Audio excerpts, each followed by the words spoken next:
Hello, everyone. Welcome to the webinar. Just wait to see people jump on the call here. I'm Laura Scapitici, the Director of Programs from the Anthroposophical Society, and I'm here with Patrick Kennedy, who you'll be able to see in just a moment. And we're just waiting for people to get onto the call. Hi, everyone. We're here for the Initiation of the Heart, the third webinar in this series, and so grateful to have you here with us, Patrick. We'd like to get to know who's on the call. We never know. It's always different people, and so if you could just use the Q&A and let us know where you are talking to us from or where you're tuning in from if you're on the computer. Okay, yeah, thanks. People know the drill. Okay, Oregon, hello. Pittsburgh, Palo Alto, Cape Cod. Hello, Massachusetts. I have a little, oh, hey, West Philly, Harrisburg. That's my area there, my hometown. Brazil, hello, Brazil. Charlottesville, Virginia. Austin, Texas. Richford, Vermont. Liberty, Tennessee. Hello. Let's see, where else have we got here? Arizona, Denver, Colorado. Thanks, everybody. Spencerville, Ontario. Bayfield, Wisconsin. Wow, all over the country. This is so fantastic. Thank you so much, everybody. Santa Monica, Alabama. Great. Alexandria, Virginia, Los Angeles. Wonderful. Thank you, everybody, for being on the call. We're going to have more people jumping in. Someone just joined us from Augusta, Georgia. And I just wanted to share a little story with you, Patrick, that I got a great email from Anna, who's joining us from Spring Valley, and she said that she's been watching the webinars, and then she's joining the webinars live, even though she lives very close to you. They can't get enough of you, Patrick. And then she tunes in for 15-minute segments with her husband, and then they do a little study. So just a little suggestion for people. If you're wanting to go deeper with this and you want to share or be in a study group with someone, that would be another way to work with the webinar. So I'm not going to take up more of our time. I just want to introduce Patrick. Thank you so much for hanging in there with us and being a part of this. And I'm just going to turn it over to you. Thank you. Thank you, Laura, and hello again, everybody. As we continue to explore this new medium together, I am so much hoping you are experiencing a bit of the coming of spring, like we are here in Spring Valley, which always includes certainly some rain, but lots of flowers. And we are moving very close to the actual event of Pentecost, and that's where I would like to take us today. In our third session, we'll move closer and closer to the festival of Pentecost, another actual essential element of what Rudolf Steiner reveals in the fifth gospel, and I think is the counterpoint to the very powerful and painful parts of the fifth gospel that he reveals of the story of Jesus on his way to the Jordan River. Yes, I'd like to pick up there with all of you from our last time on May 2nd. There I tried to bring as best I could in my own words what Rudolf Steiner shares there in the fourth lecture on the series on the fifth gospel, where he talks about what this soul went through from the age of 12 years old till he was 30, what experiences he had in his life that shaped him, prepared him, deepened him to become ready to receive the Christ Spirit in the Jordan River. Now, this was a soul that Rudolf Steiner describes as a very heavenly soul whose deepest capacity was to feel. and has lived with humanity since our very beginning. He describes a soul that was there at the creation of man, of the human being, as it is described in the Old Testament in Genesis, but was kept in a kind of heart in heaven, what's sometimes called in anthroposophical literature the Mother Lodge, the place where all ancient initiates would be led into, initiated into. They could meet this heavenly soul of the human being, pure, never having incarnated, unlike the earthly Adam's soul that developed many incarnations and went through much of the whole evolution of the fall of the human being out of this spirit oneness with the heavens. This Nathan's soul is a soul of pure, heavenly expression of who we are. And therefore also Rudolf Steiner describes intimately connected to us and attending to us from heavenly spheres with unending compassion, interest, and attention. And so he describes in the course of our whole development that this soul also suffered earlier in our story at certain points where we were in great distress and acted in a similar way that Jesus of Nazareth did in what led him up to the Jordan River. I want just to read to you. Actually, I think I might have this in a slide so people could see it. We could go to slide number 12. Okay. This is from the lectures called Christ and the Spiritual World and the Search for the Holy Grail. And Rudolf Steiner describes how the soul was in the heavenly sphere, and this is one of those times that this happened, where the soul forces of the human being were at risk in coming into tremendous disharmony. And he describes here how again there rose to him a cry of distress. And he, this soul, sought to experience completely in his own inner being this tragedy of human evolution. Thereby he called to himself the high Sun Spirit. So I want to look closely at these few words. He had one longing. He sought to experience completely in his own inner being this tragedy of human evolution. Not to fix it, change it, redirect it. Of course, if he could have, he would have. But his work at first and foremost, was to feel it.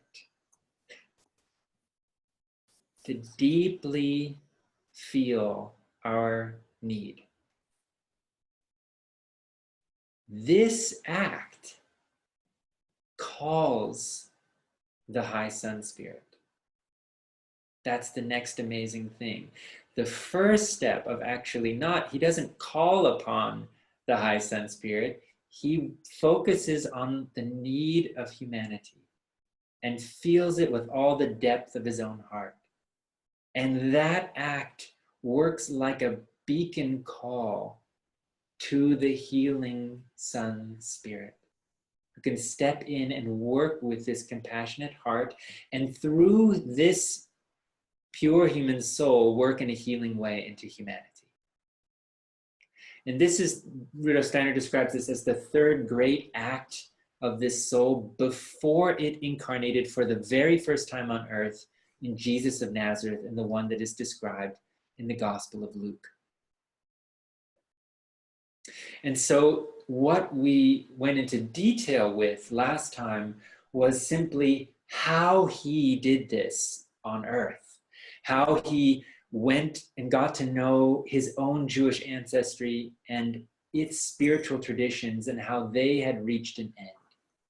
How he got to know the pagan traditions through the Mithras cult in the Near East and found that no longer were the good spirits working there, but demonic beings afflicting humanity.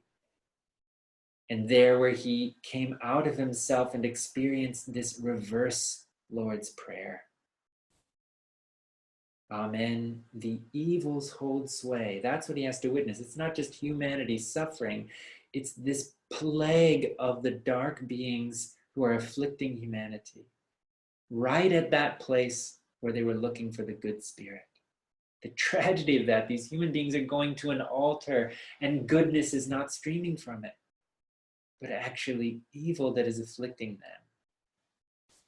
This horrible image that he has to witness.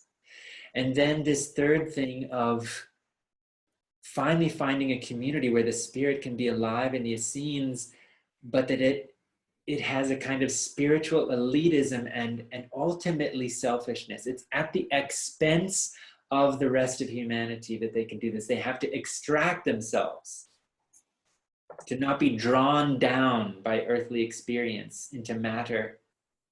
They have to practice asceticism and not be involved, for example, with the world of money, to be corrupted by it, and thereby protect themselves and give them a kind of monastery experience where they can pursue the spirit fully. And then him witnessing how that actually makes it possible for the demonic forces all the more to afflict humanity. So these three things that he goes through, and then how that so devastates his spirit, how that everything that he could possibly bring, he knows cannot solve the problem. He can't, there's nothing he can do. All he can do is stand in the face of it, feel the tragedy of every single thread that has been helpful up until this point in world evolution has reached its end. And he can't do anything about it. And so much so that he can't even talk about it because of all these other people still think maybe it will work. Mm-hmm. And at that point, this picture that we can hold in our souls of Jesus being stuck, actually reaching a kind of endpoint and growing totally silent and not knowing the way forward. Patrick, and this is like the powerlessness that you talked about in the first one, right? This point of powerlessness is where he's at.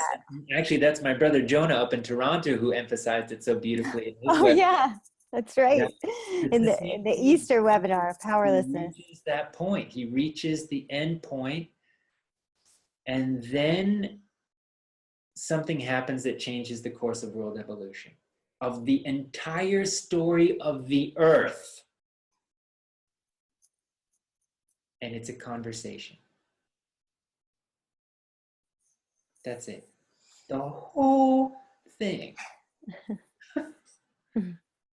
rests on a conversation between two people.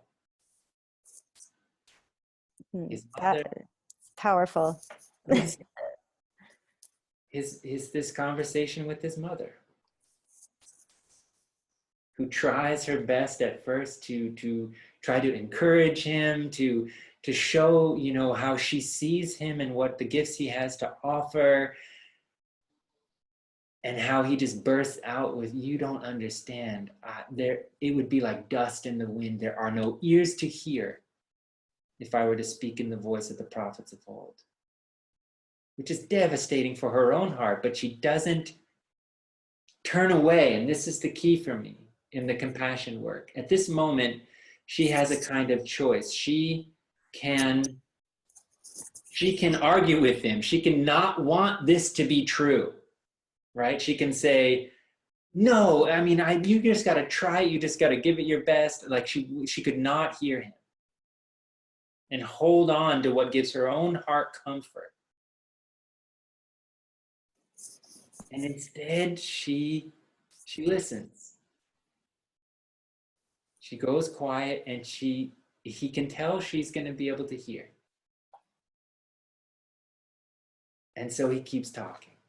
And he's, for the first time, all this stuff that's been locked inside him, he's able to share. He's able to pour it out, and it just comes, and it comes, and it comes. And Rudolf Steiner describes what many of you also described when you reflected. What does it feel like to be heard and understood? This is how he describes it. And I'll just read briefly from the 5th lecture of the 5th Gospel series. The words entered into his mother's loving heart with tremendous power. Throughout the talk, he had been at one with her, as though they were one.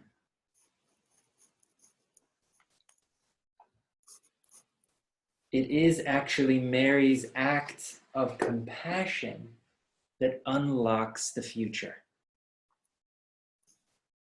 Her ability to open her heart to him in that moment, like his ability to open his heart to the suffering of humanity, proves to be the key.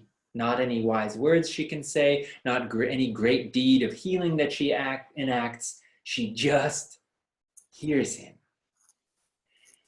And through that, he is able then to open up and become deeply open, so open that he can go down to the river like an empty vessel.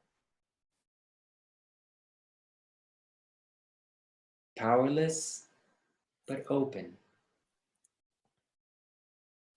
And that openness, full of the experiences of deep compassion with the tragedy of humanity, allows this high sun spirit to enter. This sun spirit to fill his heart. And this picture of the dove, that what's coming is the sign of peace. And just to feel, I think, again, I just go back to what we're working on. We've talked about how scary it is to feel. What am I supposed to do? Opening my heart to the suffering that I see around me. Won't I be at risk? And how we really ended also last time. Yes. Yes. There's no question. And that's why it takes tremendous courage to willingly open the heart. And it was so funny as I was preparing this, and I really apologize if this is weird for anyone, but I have to say this image came up to me. You know who I saw as I was preparing was Obi-Wan Kenobi. That's awesome. Growing up as a child, and this incredible scene where in the middle of the great battle with the Death Star, finally in the culminating scenes of Star Wars, the first film, Obi-Wan approaches the great Jedi monk, approaches Darth Vader, this expression of man and machine married into cold calculating power. And he's battling him in the sword fight, and you see Obi-Wan come to this inner decision. He's not going to fight him. And he lets himself be slain. And in that moment, his tunic falls to the floor. And I remember that feeling of like, why did he do that? Why didn't he beat Darth Vader? What did he do that for? And then you see a few scenes later where Luke, who's tasked is to actually destroy the enemy here, he can't do it with his regular capacities. And he hears the voice of Obi-Wan. He's actually, by letting himself be slain, it looks like he's lost. But all he's done is actually become bigger. Mm. And now he can be all over, everywhere. His heart has actually grown wider, just like we do when we die. And he works from the other side as this gifting power for the other. Mm. And that's actually spiritually, for me, a bit of a correlation of what happens when we open our heart and let it be slain. The spiritual blood of compassion that flows into the spiritual atmosphere of the earth. And that works as healing power. The image that comes of the Christ being the Lamb. In the book of Revelation, the Lamb that is slain. That he is standing there, and it is this flowing life blood that is the very power that actually heals the world. The way that Jesus describes it then when he's giving his instruction to his disciples is, if you try to hold on to yourself and protect yourself, you will lose yourself. You actually won't have what you would like to have. You'll be holding on to something that can't continue. But when you become ready to willingly die, you will truly live. And that's really the secret of initiation. And compassion work is always a little step in that direction. It is, you could say, a kind of active dying, like we've talked about, that is basically all dying. All dying is a process whereby my soul is opened up to the cosmos. It grows wider, larger. Now, what Jesus had to go through, Jesus of Nazareth, before the Christ being entered him, we don't have to go through that in the same way without gifts beforehand.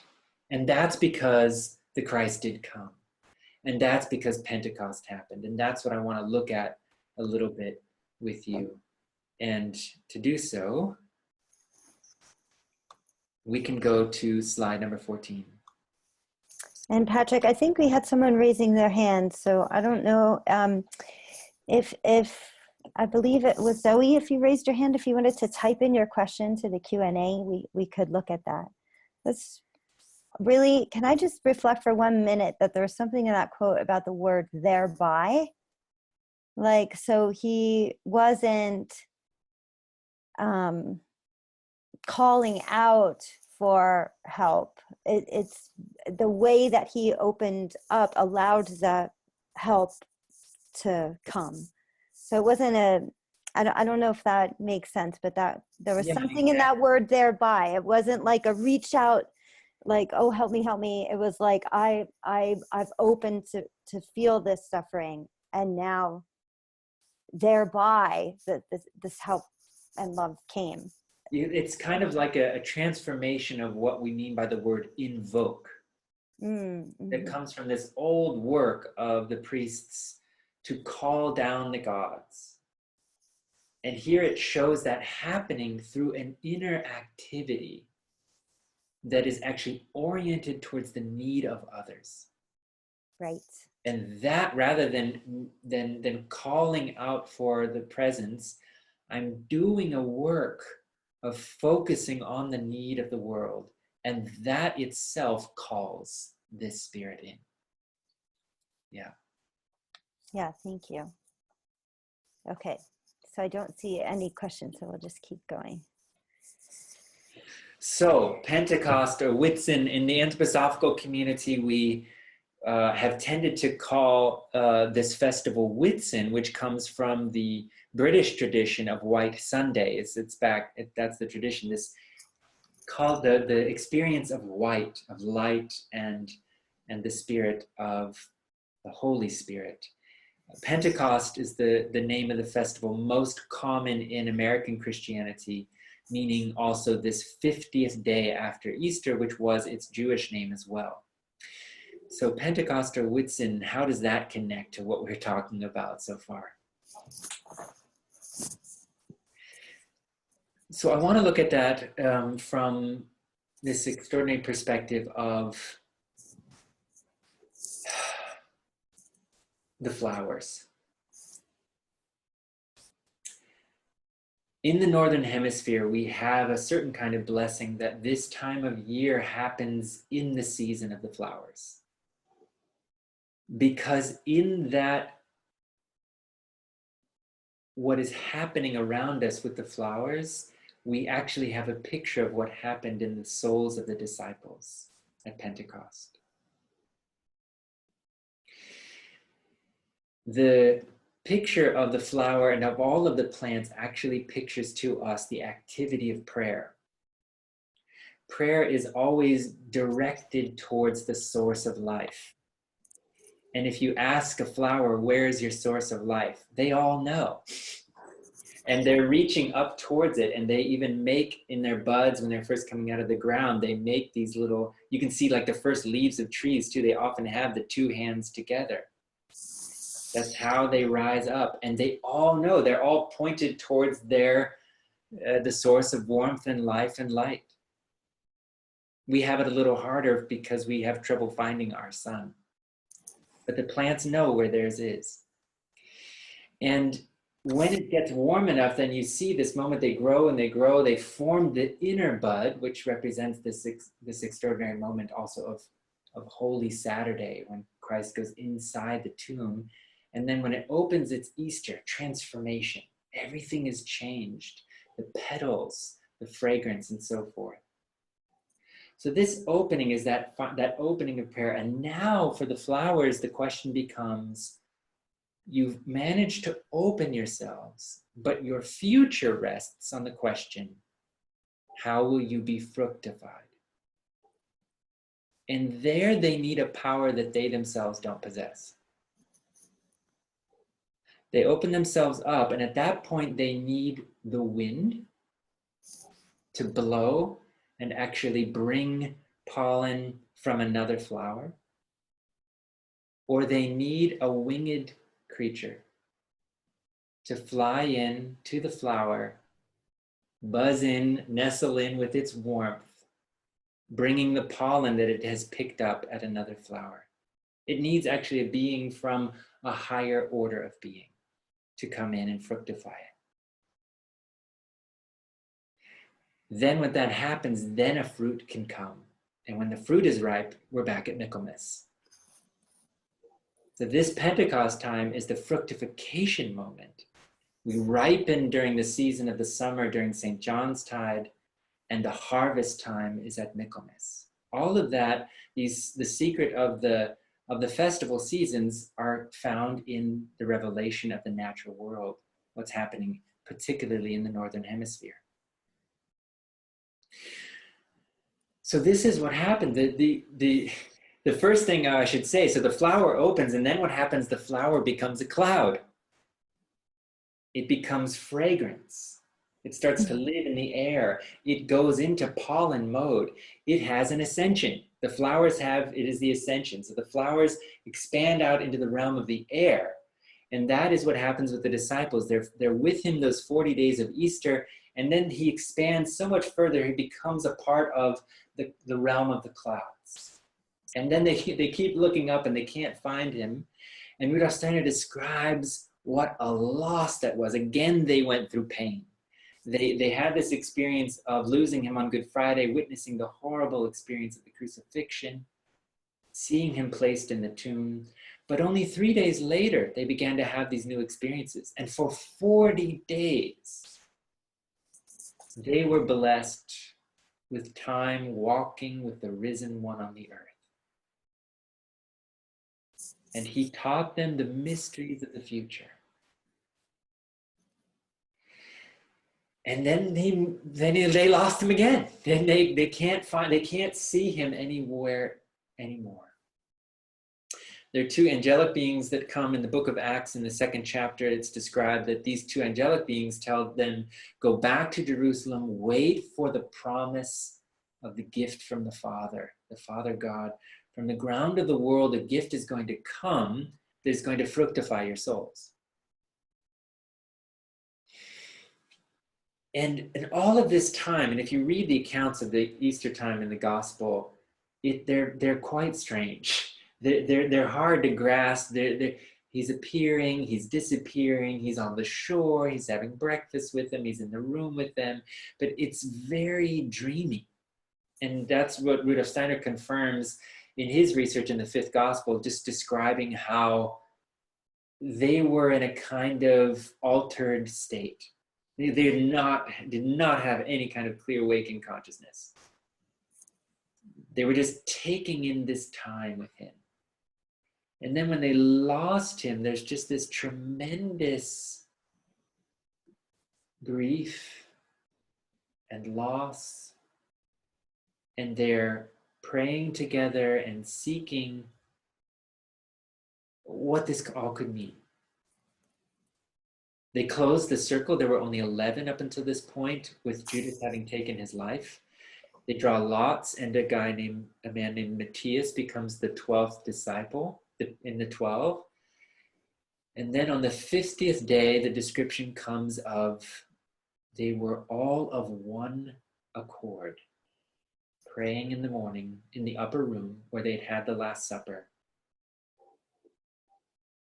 The sound of a rushing wind fills the room, and then tongues of fire enter the room and alight over the head of each one of them. And the experience that they have there inspires them to speak. Suddenly they find their voice. And the way Rudolf Steiner describes it, he goes into the soul experience of Peter. This is in the second lecture of the fifth gospel. And there he describes what Peter was experiencing there. And it was like, finally what he was given was something came inside him that allowed him to understand what happened on that hill called Golgotha, which they could not understand or fathom at all. And what that something was the very power of love itself, the world creating warmth of love poured into each one of their souls. And once that came in, he was given the eyes to see that love was born on that hill into earth existence. The power of love actually entered earth existence through the blood that flowed on the cross. It was a birth, not a death. That's what he learned. It was the birthday of the new world that is going to come into existence through Christ. The birth of the cosmos of love. So yeah, you can imagine that's pouring into your heart. You might feel inspired to talk about it. They're so overflowing with the incredible experience that they speak and they begin to talk. And this is where Rudolf Steiner then reveals the secret of the speaking in tongues, which is very strange. It's like, what were they speaking in Swedish? Like, what was going on? And that's what I'd like to close with, is just Rudolf Steiner's description. You could go to the next slide.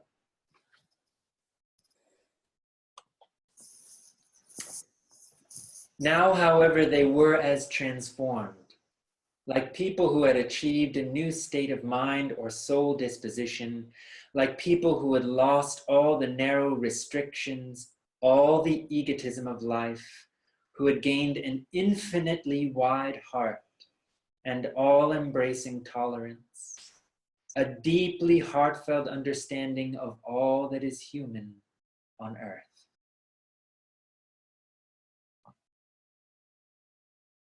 It's a long sentence. You can hear Rudolf Steiner, I think, maybe speaking it. He can't end the sentence. He has to keep going at it. I haven't got it yet. I've got to say another thing. They've lost all the narrow restrictions, all the egotism of life, who had gained an infinitely wide heart. That's a pretty wide heart.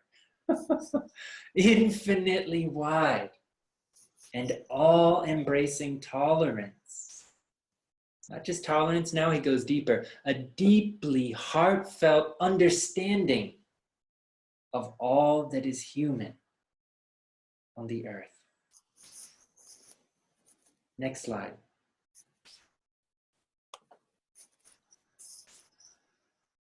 Now he speaks what this power of speech that came to them through this new heart that they were given through this fire. They could also express themselves so that everyone present could understand them. One felt also that they could see into each heart and soul.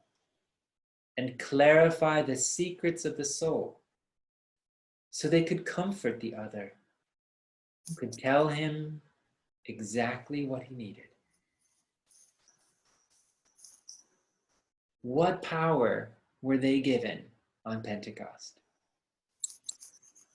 What is this power? It's basically a long redescription of the capacity of compassion. There's no other way to, they're not given all world wisdom. They were empowered with mighty deeds, and they would go and their hearts got over themselves. They broke open and they could understand the people around them. They could see into their hearts. And because they could hear and see into the heart of the other, they could speak their language. They could speak in such a way that the other could understand them. And everyone around them felt heard and seen. And here you can experience, I am certain, probably everyone in this phone call or in this webinar has had an experience where they've been inspired by something spiritual, and they've gone to their friends, they've gone to some family, and they've wanted to tell them about it. And the experience was not receptivity.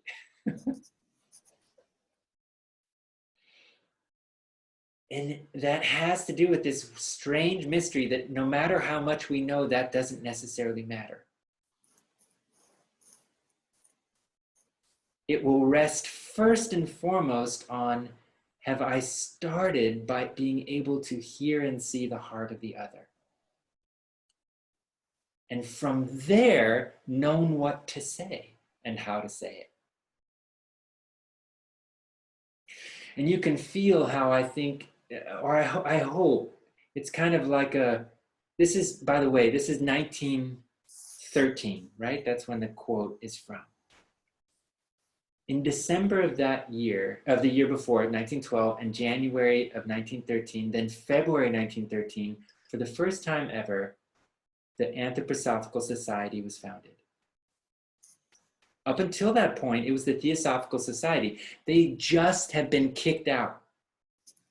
And so everything that's pouring into the newly formed Anthroposophical Society, you could say, is guidance for us in fulfilling our mission. That if it is to be the bearer of this world healing spirit, it is these kinds of hearts that will be at work. And where we become aware, where we notice that our hearts have become narrow, intolerant. Can you go back to slide so I can go the opposite of all these, right? Who've lost our infinitely wide heart, and have become intolerant, find ourselves saying to ourselves, I can't understand why they did that. Rather than having a deeply heartfelt understanding of all that is human. If I notice that that's growing in me, I've got some work to do. It's just that simple. Can I wake up to it first and then work on widening my heart again? That's what will thereby call this spirit that comes to our aid and gives us a wider heart, because our hearts are narrow and we're working on it. But it's this work of compassion itself which slays the heart and thereby breaks it open for the other. It's Patrick, it's so beautiful, and so, like, I'm almost in tears. This image of the slaying the heart and breaking it open. You don't hear slaying unless you're talking about Michaelmas and you're talking about something that you want to, like, get rid of in a way or change. But this is like, this is your heart you're talking about. I mean, that's what's so such a powerful image, and so much work to do. I don't know how everybody else is feeling hearing this, or what they're, you know, connecting with, or their questions, or the. Well, Laura, maybe we can close with a picture, just a picture, and then we can invite all the questions. Great. Go to, Let's see. I think it's slide 17. Let's try it.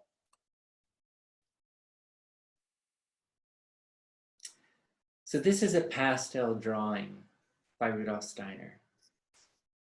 And I remember when I saw this for the first time, I was overwhelmed, because this is a drawing of Lucifer and Ahriman. This is a pastel drawing of, you could say, the enemies of our true humanity. But if you attend to the way it is drawn, there is unbelievable compassion and understanding that he actually is working and showing us the way to overcome the enemy through the same power. Compassion and understanding. This is very radical stuff. Mm-hmm. Yes, please, if there are thoughts, questions, concerns, anything that I can help with, it'd be wonderful to hear from some friends. Yeah, and I would say I think most people can see the picture, but it's these two beings that are pulling us in different directions. They're both depicted so beautifully here. There's just a lot of beauty there. Yeah, And it's beautiful. There's and the not eyes, any animosity. Yeah, there's no. yeah, there's just like, yeah, it's really beautiful. So yeah, so we can open up to questions or comments or thoughts. I will be quiet. I have all kinds of questions and thoughts. It's just so much. Wow. We just need a study group on this. Okay, so if you could, instead of raising your hand, if you could type into the Q&A or the chat, that would be the best thing to do, because it's kind of hard for me to get to the raised hands. But if you could just type right, there we go. Okay, it's an interesting question to bring here. Someone is talking about this other force or these other beings, and this is what I would call a problem case. And there are these beings that we hear about lately that will sort of come in and maybe take someone over, for example, and then a terrible deed is done. So Azuras is the word that people use for it. I think everybody in different cultures might have different names for that. So, but there are other questions too. So Maybe just to say, like, the work, if we're doing work through anthroposophy to try to understand the different enemies of humanity and of the gods, in looking at Lucifer, Ahriman, the Asuras, it doesn't matter actually the different beings' names for the moment. But if you just think for a moment, for example, let's say with Lucifer, that Lucifer has direct access to every single human being. And right. he's of a higher rank than us. Ahriman's 2 ranks above us, and the Asuras 3. So we're like seriously outmatched. And if one or the other of our brothers and sisters, we're all up, that's who we're up against. So again, if we fall prey to actually turning one of our brothers and sisters into the enemy, we've actually lost the battle here. And that work of getting to know their activity helps me actually understand what our fellow brothers and sisters are doing. I don't want to go further into this particular being's nature because it would lead us too far off topic, and I apologize, Brad, but that the work you do to understand them is meant in part to also gain empathy and compassion for our brothers and sisters. Mm-hmm. Thank you. Okay, we have a bunch more questions and comments here. I thought I'd just read this lovely from an ode to Solomon, which I think is really nice. It says, "My heart was clove, and there appeared a flower, and grace sprang up, and the fruit of God, for he split me with his spirit, exposed my love for him, and he filled me with his love." So there's that. Beautiful. I want Split, that. split open. Yeah. So anyway, thanks, BJ. Okay. Someone's saying, if we a practical tip, which I think we can all use. Magdalena saying, instead of saying "I can't understand you," say "Tell me more." You're opening yourself up, and can you just say a little bit more about that? I think that's beautiful redescription of what Mary did. She stayed in it, and she has, you know, if we have this first reaction where we can feel the doors shutting, we find ways. If sometimes one of the one of the methods that I work on and try to share with people is, it's very hard to keep the doors of the heart open because we are naturally protective of it, and because we've suffered. So we can start with interest, which is exactly what that sentence is. Like, if I'm noticing I don't understand something, look closer, look again, look more deeply, or ask if you can talk to them. Tell me, so why did you do that? Just, maybe there is a reason. Maybe there's an actual reason. And what often comes up for us is we go through our soul real quick and go, there's no way you can give me any good reason why that ever could have possibly been done. So that work of quieting that and really reopening at least my mind and interest. And if I start with interest, I will be able to then open the door of the heart again. It's a good place to start. Yeah, if you listen more, you begin to understand. Yeah, listen again. I mean, basically our issue is we come to judgment too quickly. And the secret that we're also given by Rudolf Steiner in esoteric training is hold that back, look again, listen, wait for judgment to arrive. It actually arrives as a revelation. And that's scary because we have to stay in the unknown longer. We have to stay in not understanding longer.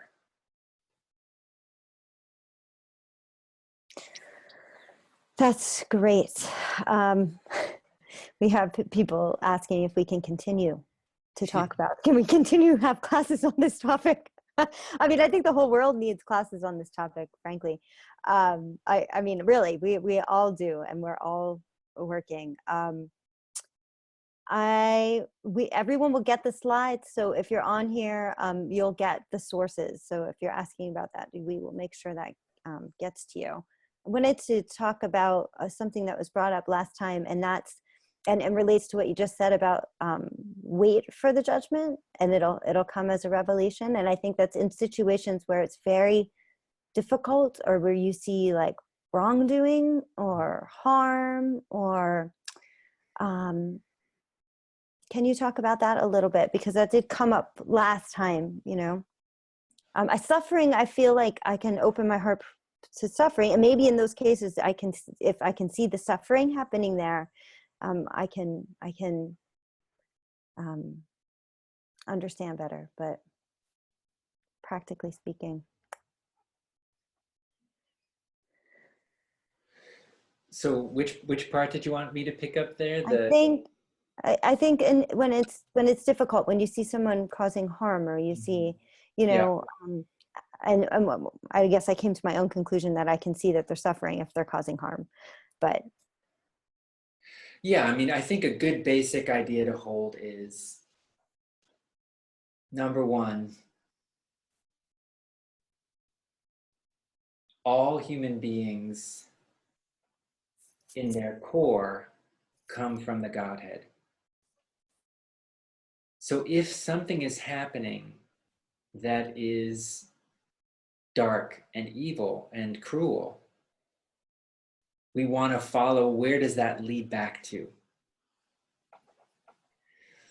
And again, if you could say, all that comes in the work of anthroposophy is a long, long description of the sources of those things. Yes. You know, just the idea of karma and reincarnation, how that opens up possibilities to begin to have compassion and understanding for situations. It's complex, and that again, that annoys us. We would love an easy and simple thing, but true understanding, so the way I like to talk about it is, you think it's complicated to build a bridge across a river. Well, the spiritual world, you think it's going to be less complicated than the engineering needed for a bridge? Try to engineer world karma and the 7 billion lives that are going to intersect in just the right way. So we have to have a sense of deep humility before judging. It's just like, how can we begin to put ourselves in the place where we can make accurate judgment? We need deep humility. And the things that hurt, that we see, that's like a seed for something that wants to grow. And that's another way I think to think of it. If you see something that is like a riddle to you and it eats at you, what it is like a speck of stone or dust in the oyster. You've got to work it over and over and over and over again until the pearl is formed. But it's not simple and it's not easy. And that means, again, more suffering. We have to carry around more of those stones and work them over. Yeah. Thank you. We had someone say that some of the words that you had in the slide before were reminding, was Teresa, she's a nurse, and she was saying that the words you chose reminded her of the Samaritan course and the verses in it. I don't know that much about that, but she's relating it there. Yeah, that's, you could say the the deep level that this gets to now is the verse we tried to work with for the second session. If I want to begin to have this Pentecostal spirit alive in my heart, then I begin to recognize I am not here in myself.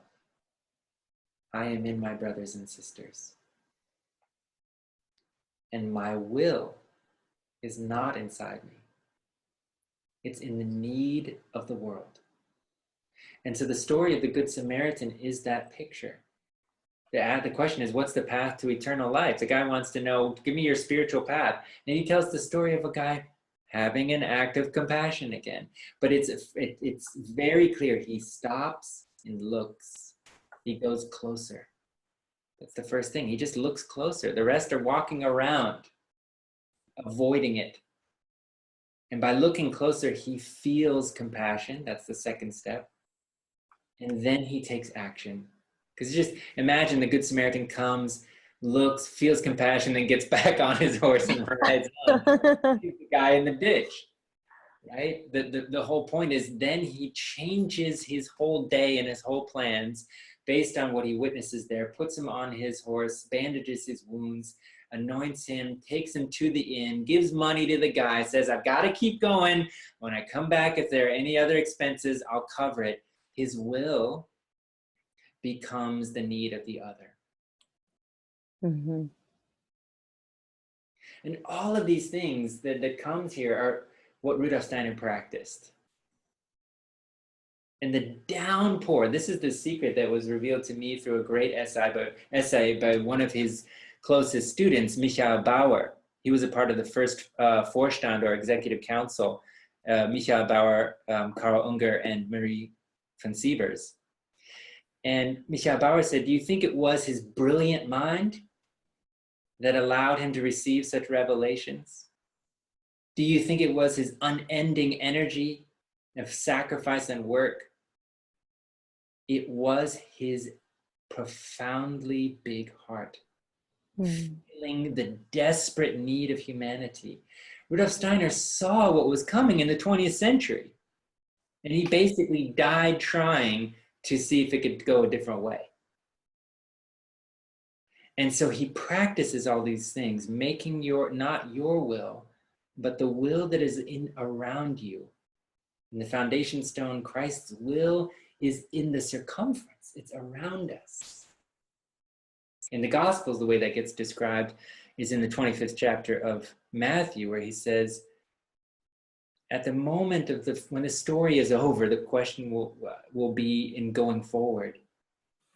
When I was thirsty, you gave me to drink. When I was hungry, you gave me some food. When I was in prison, Christ is in the prisoner in prison, and you visited me. You brought comfort. And they're like, when were you in prison? When were you thirsty? They didn't recognize him in each person. But that's actually where he experiences also himself.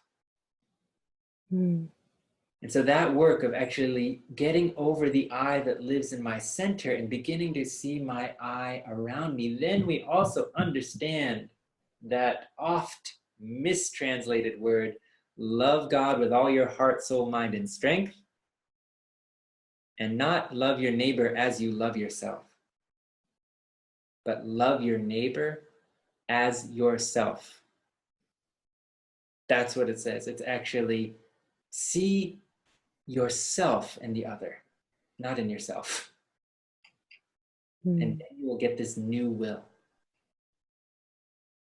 Yeah. Wow. Well, I'm going to have to watch this whole thing over tomorrow to take it all in, Patrick. Thank you so much. We do have Richard saying that there's a hymn called Farther Along. Yeah, beautiful hymn. Thank you, Richard. I'm going to have to look at that. So if we did what he's talking about there is this patience in knowledge. Farther along, we'll all understand it. Farther along, we'll know by and by. Thank you so much, Patrick. And if we didn't get to your questions, please email them to me and I'll pass them along to you. And look for the follow-up email. And wow, thank you so much again for this incredible series and for just enlightening our hearts. Thank you. Very, very welcome. I'd love to close with the second slide, which is just this verse that I brought last time. Great. And I hope everyone has a powerful Pentecost. Victorious Spirit, flame through the impotence of faint-hearted souls. Burn up self-seeking, enkindle compassion, that selflessness, the life stream of humanity, well up as the source of spirit rebirth.